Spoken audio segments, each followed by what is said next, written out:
Hello, my name is Rachel Whitmore, and I never imagined grief could turn into humiliation so quickly. After my father's funeral, we gathered in a crowded office to hear his will. My sister Elaine walked out with a fortune, my brother with property shares, and me, I was handed nothing but a brass key. She laughed in front of everyone, mocking me as if my father's last gift was a joke. I sat there burning with shame, clutching that key, wondering if maybe she was right, until that key unlocked a fortune no one expected. If you've ever been underestimated or mocked by family, hit subscribe now, because this is the story of how I turned humiliation into justice. They thought my inheritance was a joke, just a brass key. But when my sister laughed at me in front of everyone I knew, silence was my only weapon. For now. The smell of lilies clung to my coat as we left the church and stepped into Harrington's office, the kind of place where the polished oak desks and neatly framed diplomas tried to steady grief. Franklin in March was gray and restless wind worrying the flags outside the tall window. I held the brass key in my pocket, its small weight oddly heavy, and I remembered my father's voice when I was a child, low and steady, telling me not all treasures shine, some are guarded by keys. That echo sat with me as we took our seats. Attorney Harrington adjusted his glasses. His voice was a measured baritone practiced from years of reading the last words of the dead. Colonel Whitmore left clear instructions, he began, and the room hushed. Relatives lined the walls, some I barely knew. Andrew leaned against the doorframe, shoulders drawn in, avoiding everyone's gaze. Elaine sat directly across from me, chin high, her presence filling the room with entitlement. She had dressed not in mourning black, but in a tailored navy suit that signaled victory. The reading began with precision. Elaine was granted a substantial trust fund detailed in numbers and clauses that sounded rehearsed. Andrew's name followed, tied to real estate shares, parcels of land my father had once walked with him. Whispers of approval and nods circled among the onlookers. Then Harrington's eyes lifted to me. For Rachel Whitmore, he said, he leaves this.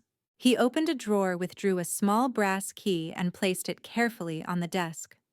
The silence stretched, brittle as glass. Elaine's laugh cracked it. A sharp, incredulous burst that pulled eyes and smirks to her side. "Congrats, little sis," she said, her voice sweet with venom. "You got yourself a janitor's souvenir." The sound of her amusement rolled through the room, whispers rising in its wake. I felt heat in my face, a tightening in my chest. The key sat there like an accusation. I reached out, took it, and curled my fingers around it until the edges pressed into my skin. Andrew shifted uncomfortably, almost speaking. His lips parted, then closed as Elaine's gaze cut toward him, cold and commanding. He looked away, ashamed, leaving me alone under the weight of her ridicule. I breathed slow, steady, the way my father had taught me when I was nervous before exams, before deployments, before life asked too much. Silence steadied me. Elaine leaned forward, her smile widening. "Even Dad knew you couldn't handle money." Her words weren't meant just for me, they were for the entire room, a performance to cement my humiliation. The audience didn't laugh outright, but I could feel the judgment in their eyes, the pity that stung even worse than mockery. I stood, the key tight in my palm, the brass pressing deep into my skin. Without answering her, I turned and walked to the door. The murmurs followed the scrape of my chair, echoing in the tense quiet. Outside in the hallway where the scent of old varnish lingered, I whispered to myself, if he trusted me with this, it's no joke. They laughed at the key in my hand. But keys are meant for locks, and locks are meant to be opened. April sunlight glanced off the bank's glass doors as I stepped inside. The air cooled instantly, fluorescent lights, muted carpets, the metallic hush of vault corridors lingering somewhere below. Elaine followed close, her presence pressing at my back. Two relatives lounged in the lobby, whispering like they'd bought tickets to a show. Martin Keller rose when we entered his office. Mid-50s, precise movements, the kind of man who wore professionalism like armor. "Ms. Whitmore," he said, extending a careful hand. You brought the key. I set the brass on his desk. It caught the light for a heartbeat warm against the wood. He opened a file stamped with my father's name, compared signatures, and nodded. Records confirm you are sole key holder for deposit box 14. Let's proceed. The elevator sighed us down into the vault. The air thickened sterile cold, the kind that magnifies every breath. Keller unlocked a steel door, then gestured to drawer 01 Fruin. Whenever you're ready. My hand steadied as I slid the brass into the lock. The click echoed like a gavel. I pulled the box onto the table. Inside lay a leather ledger, tied deeds, bearer bonds, a USB, and an envelope with my name in my father's familiar hand. Elaine leaned in. "Open it," she demanded. Keller raised a palm. Standard inventory first. His pen scratched across forms as he checked each item. "These deeds and bonds are valid. Titles are clear. All contents belong solely to you, Ms. Whitmore." Elaine snapped. "There must be a mistake." "Records are clear, ma'am." Keller's tone held finality. I stared at the neat columns of my father's script, years of numbers, dates, responsibilities. His discipline lived in the ink. For a moment the room felt louder with silence than with her laughter yesterday. Keller slid the key back toward me. "This key doesn't open a door. It opens responsibility." The words landed with weight. I gathered the ledger bonds and the sealed envelopes, stacking them with deliberate care. Elaine tried to snatch the ledger, but my hand anchored it. "Access belongs to the key holder," Keller reminded her, calm as stone. I tucked the envelope into my jacket. Every motion was deliberate, ceremonial, not victory duty. Outside voices of waiting relatives failed to pierce the vault's thick walls. In the lobby, sunlight struck us again. Elaine blocked my path, cheeks flushed. "You think this proves anything?" she hissed. "It's paper. Paper burns. Paper stands in court," I answered quietly. Her glare sliced air, but I didn't flinch. She pivoted on her heel and stormed toward the exit, tossing her fury at the relatives like sparks from a flame. Elaine storms out, spitting. "This isn't over. Lies don't need proof, they only need an audience." And my sister made sure the whole town was listening. By May, Franklin's sidewalks carried gossip as easily as rainwater. The diner on Main Street smelled of burnt coffee and syrup, a courthouse for rumor. I slipped into a booth, my father's pocket watch ticking faintly in my jacket. Two men at the counter leaned closer, voices lowered just enough to sting. She tricked her old man into rewriting the will. Always the quiet ones. I stirred my coffee. Elaine's warning from the bank. "This isn't over," wasn't a threat. It was a plan. Later that day, I climbed the narrow stairs to the County Gazette. The newsroom was cramped, buzzing with typewriters and a reporter too young to hide his eagerness. "You're Rachel Whitmore," he said, waving a draft. The headline glared: "Local Veterans Estate in Dispute, Allegations of Undue Influence." Elaine's name glowed beneath sources close to the family. "Of course." "Do you have the records too?" I asked. He blinked. "If you'll provide them." I slid across a photocopy, one page from my father's ledger. "Facts don't mind the light. They don't chase it, but they stand." On the street, the early edition already stared at me from a news box.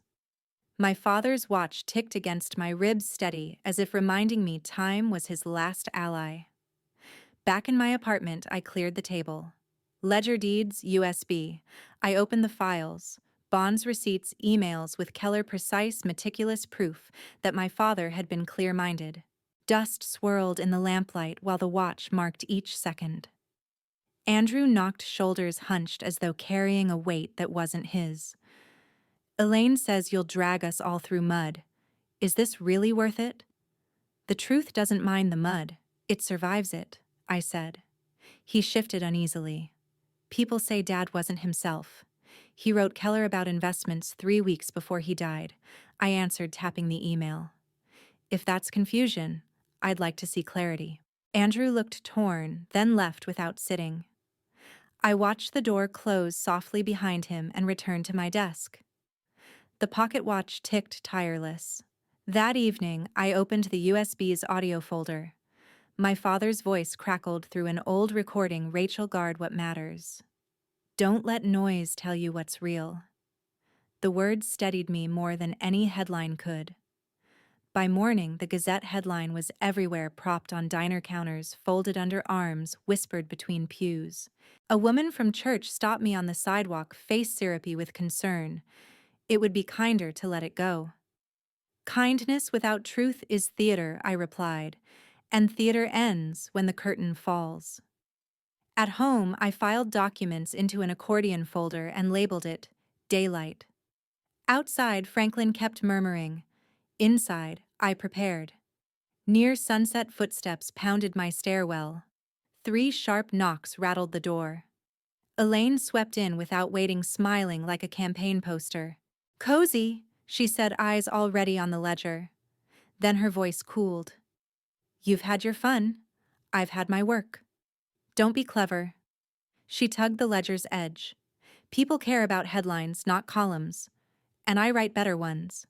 Gossip is cowardice wearing better shoes, I said. Her smile froze, then returned sharper. Give me those documents or I'll bury you under your own name. The watch ticked like a metronome for my resolve. I pulled the ledger back, calm and steady. Rage was her weapon. Silence was mine. Then it's time I show them what records really mean. Courtrooms aren't built for truth. They're built for performances. But this time, I wasn't the one acting. June pressed its heat even through the stone walls of Franklin County Courthouse.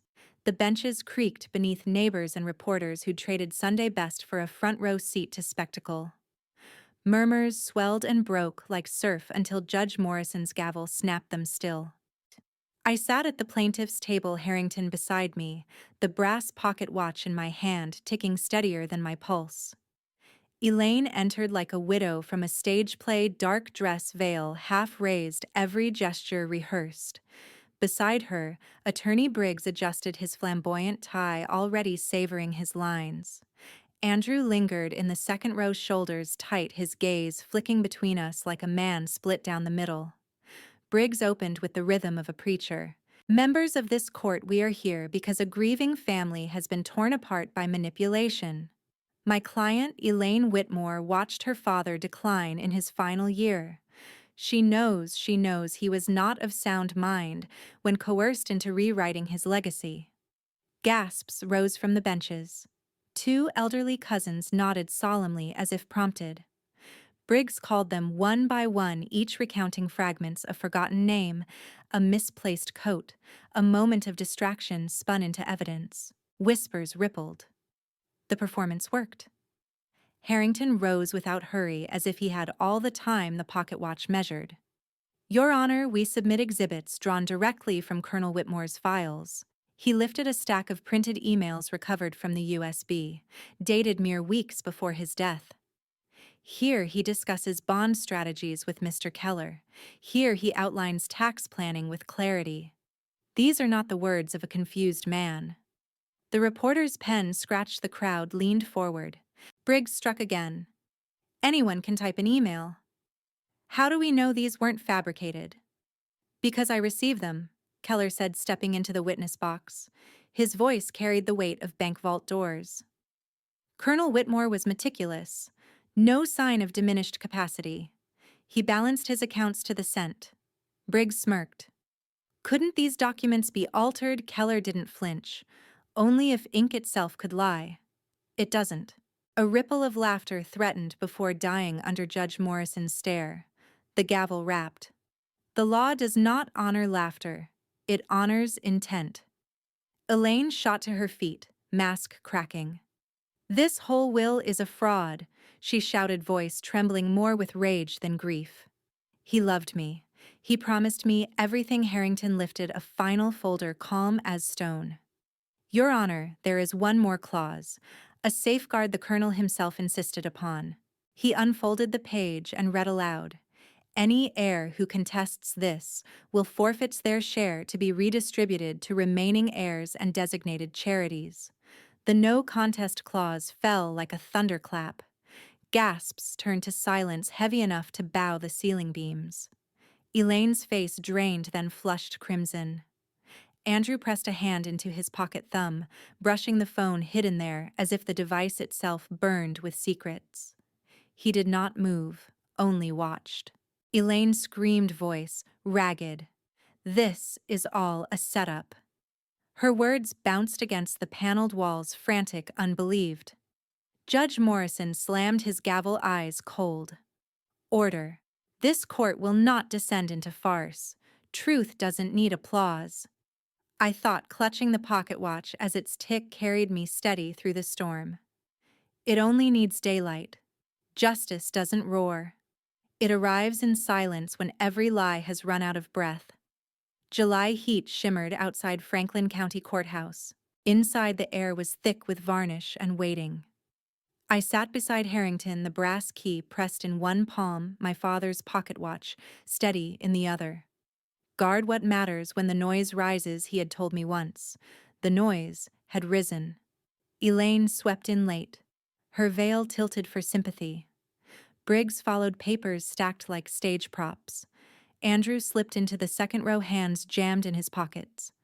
Keller sat quietly at the back, facts personified. Briggs thundered to life. "Your Honor, we present new evidence."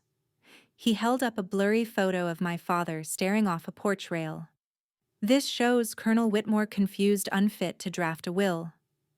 Murmurs rolled through the benches. Harrington stayed calm. "A picture proves only that men grow tired. The record shows clarity." Elaine jumped to her feet. "Rachel staged everything. She planted that clause, manipulated the bank, the press. She's deceived you all?" Judge Morrison's patience thinned visibly. Harrington rose, voice precise. "We call Andrew Whitmore." Andrew blinked but stepped forward, swore in, and drew out his phone. His hands trembled as he tapped play. Elaine's voice filled the courtroom. "We'll spin the press, make her look unstable, push her to quit." Then Briggs, lower but clear. "If we control the narrative, the court will hesitate. She'll fold." Gasps scattered the room. Reporters scribbled furiously. Elaine lunged at Andrew, shrieking, "Traitor." Bailiffs restrained her as the gavel cracked. "Ms. Whitmore," Judge Morrison said, "voice iron, control yourself. The law speaks louder than theatrics." Case dismissed. Her knees gave way as she collapsed back into her chair. Briggs stared at his notes like numbers had betrayed him. Harrington lifted a final envelope, the one Keller had catalogued months ago. "With the court's permission, my client will read her father's words." I broke the seal and read aloud, "To my daughter Rachel. The key was never for wealth but for the trust I place in you. Build, don't squander. Guard what matters." Silence filled the chamber, not pity, not doubt, recognition. For once, silence didn't feel like defeat. It felt like justice settling in. Outside, Elaine fled past reporters refusing microphones. Andrew approached me on the steps, his face lined with regret. "I should have told you sooner," he said. "You found the right moment," I answered. "Not absolution, but enough." Later that month, the community center brimmed with townsfolk and flashing cameras. Flags hung behind the podium. Keller stood quietly in the wings, Harrington at my side. I set the pocket watch on the podium brass, catching the light, the key warm in my hand, the opened letter resting beneath. 3 anchors of legacy surviving: lies, noise, and fire. I leaned into the microphone, no need for theater. "The Thomas Whitmore Foundation will stand for every veteran who thought they were forgotten." The crowd rose in applause, cameras flared, and in the far corner, Elaine slipped away unseen, swallowed by silence she could no longer command. I carried humiliation into silence and turned silence into strength. "Now I want to hear from you. Do you believe I was right to hold firm when Elaine mocked me, to let the truth speak, instead of shouting back? Leave me a comment and tell me what you would have done in my place. I'll be reading. And here's my advice. Never mistake noise for truth. Lies may fill rooms, but records and integrity stand when gossip fades. guard what matters even when the crowd laughs. In the end, justice arrives not loudly but surely.